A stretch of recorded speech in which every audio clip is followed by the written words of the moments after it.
जय हिंद। आप सभी को स्वागत है आपका अपने YouTube चैनल स्टेनोग्राफर्स अड्डा में। तो चलिए डिक्टेशन स्टार्ट करते हैं। डिक्टेशन स्टार्ट होगी 5 सेकेंड बाद।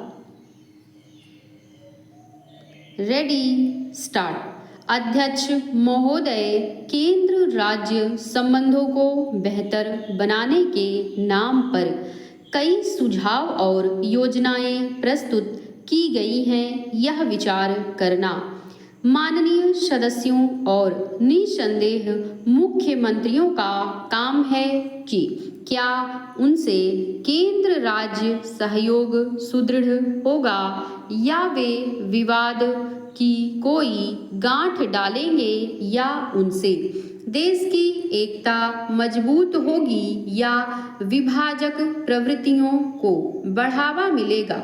जो भी समस्याएं विद्यमान हैं या भविष्य में हो सकती हैं, उन्हें तर्क वितर्क या टकराव द्वारा नहीं बल्कि उनका संतोषजनक हल खोजने के लिए उन्हें संयुक्त प्रयास से ही सुलझाया जा सकता है।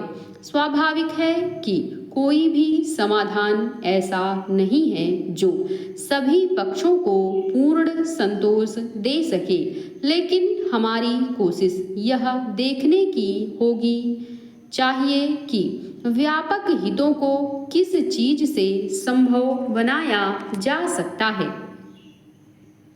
राज्यों के बारे में जब कभी ऐसा कोई प्रश्न उठता है तो लोगों की भावनाएं सरलता से भड़काई जा सकती हैं, विशेष रूप से भाषा और धर्म के नाम पर या सीमा विवाद को लेकर अथवा पृथक राष्ट्र के चमत्कृत करने वाले नारे के साथ। इन सभी प्रश्नों का अधिकांशतः राजनैतिक पक्ष भी है, लेकिन उसका लाभ तभी उठाया जा सकता है जब वास्तव में किसी आर्थिक या अन्य शिकायत का कारण उपस्थित हो।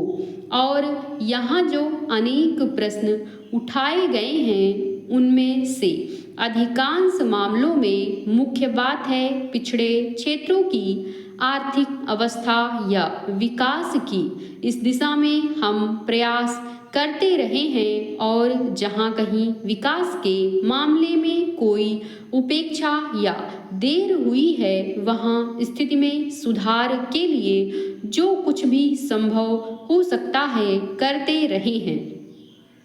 स्वाभाविक तौर पर तेलंगाना का संदर्भ आया है और उसके लिए भी हम कोशिश कर रहे हैं कि सामाजिक आर्थिक परिवर्तन के क्रम में वहां के लोगों को आगे बढ़ाया जाए। यह एहसास पाया जाता है कि इस प्रकार की भागीदारी को और मजबूत बनाया जाना चाहिए। हम विभिन्न लोगों के साथ विचार विनिमय करते रहे हैं। मैं समझता हूँ कि उस क्षेत्र में या अन्य क्षेत्रों में पाए जाने वाले विवादों को तेजी से हल किया जाना चाहिए। कुछ सदस्यों ने समय समय पर भड़क उठने वाले सांप्रदायिक दंगों के बारे में जो तीव्र भावना व्यक्त की, उसे हम समझते हैं और हम स्वयं इसे गहराई से अनुभव करते हैं। राष्ट्रीय एकता परिषद के कार्य पर भी विचार करना था।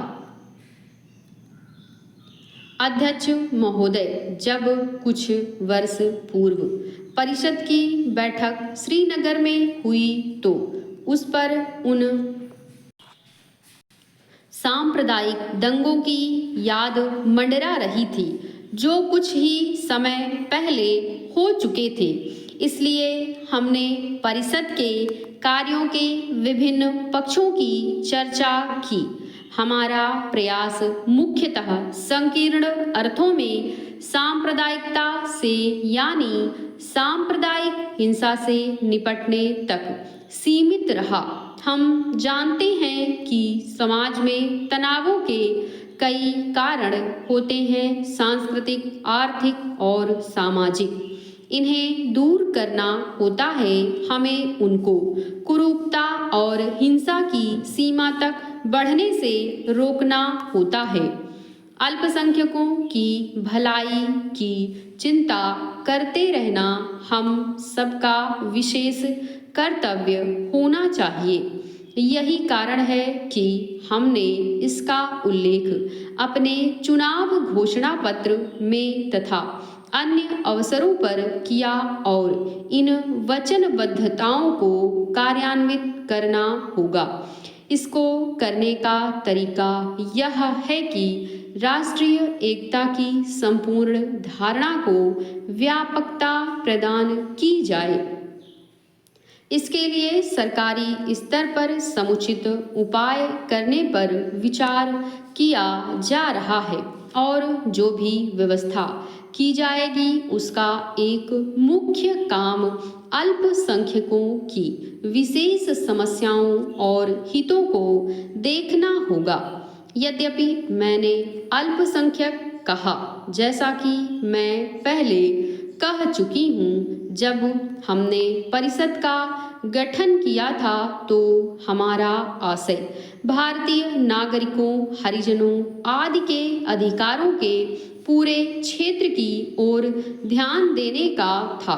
हालांकि उन पर गौर करने के लिए पृथक संगठन बने हुए हैं, यह कहना सही नहीं है कि पिछले सारे वर्ष व्यर्थ चले गए, क्योंकि कुछ ना कुछ तो किया ही गया है। लेकिन यह सही है कि और भी कुछ किया जा सकता था और मुझे आशा है कि अब इन कामों में तेजी लाई जाएगी। उदाहरण के लिए हम सेवाओं के पूरे प्रश्न पर गौर करते रहे हैं। ऐसी बहुत सी बातें सामने नहीं आ पाती, लेकिन इसका मतलब यह नहीं होता कि कोई उपेक्षा बरती जा रही है। उन पर गौर किया जा रहा है। उन पर राष्ट्रीय एकता परिषद ने विचार नहीं किया था, लेकिन गृह मंत्रालय कर रहा है। मैं सहमत हूँ कि और भी बहुत कुछ किया जा सकता है और किया जाना चाहिए। हम यह कहेंगे, इसका एक भाग उर्दू भाषा है। इस विषय में भी मैंने अपने विचार साफ तौर पर बता दिए हैं। इस प्रश्न पर मुख्यमंत्रियों से विचार विमर्श किया है। समाप्त। ऐसे डिक्टेशन पाने के लिए चैनल को सब्सक्राइब करें और दोस्तों के साथ शेयर जरूर करें। Thank you.